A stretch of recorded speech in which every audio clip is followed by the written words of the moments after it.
अदालत का वक्त और हम सब का वक्त तुम्हारी जिद की वजह से बर्बाद हो रहा है मेरा।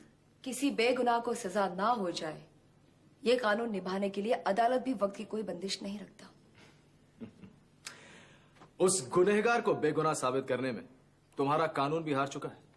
ये तुम्हारी जिद है जो अपने घुटने टेकने से इनकार कर रही है मेरा। मैं तुम्हें बता दूं ऋषभ कि अदालत में मेरी जिद की कोई कीमत नहीं,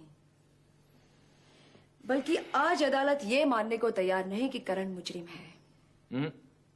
तुम शायद भूल गए हो कि सबके सामने उस जज ने तुमसे क्या कहा था। तो उसने कहा था कि करण को बेकसूर साबित करने में डिफेंस चूक गया है। और शायद तुम्हें याद नहीं कि जज साहब ने आगे क्या कहा था। यही कि प्रोसिक्यूशन करण को गुनहगार साबित करने में नाकामयाब रहा, इसलिए केस जारी है। मैं अच्छी तरह जानता हूं कि इसीलिए केस जारी है, और दिल ही दिल में तुम भी अच्छी तरह जानती हो कि इस केस का फैसला क्या होने वाला है। देखो मेरा, आखिर तुम मेरी पत्नी हो, और इस तरह सबके सामने इतने बड़े पैमाने पर तुम अपना मजाक उड़ाओ, ये मुझे अच्छा नहीं लगता। सबसे बड़ा मजाक तो यह है कि तुम उस रिश्ते का हवाला देने आए हो जिसे कब का दफना दिया जा चुका है। मेधा, पति के भेष में ऋषभ तुम दुश्मन के खेमे में आए, और यहाँ इस तरह तुम्हारे आने की वजह है तुम्हारा डर, तुम्हारी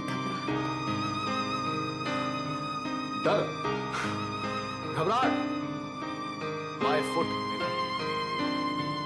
जब भी तुम्हारी चोरी पकड़ी जाती है तुम इसी तरह बौखला जाते हो। प्रोसिक्यूशन करण को गुनहगार साबित नहीं कर पाया तो तुम दूसरी तरह की पैंतरेबाजी में पड़ गए।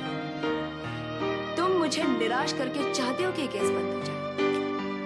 मेरा ठीक है, अगर तुम्हें मेरी बातों पर यकीन नहीं तो अपनी तसल्ली के लिए केस लड़ो। चलने दो इस केस को, हो जाने दो फैसला।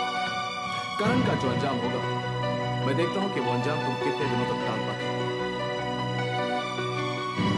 करण का जो अंजाम होगा उससे ज्यादा फिक्र मुझे तुम्हारी है ऋषभ।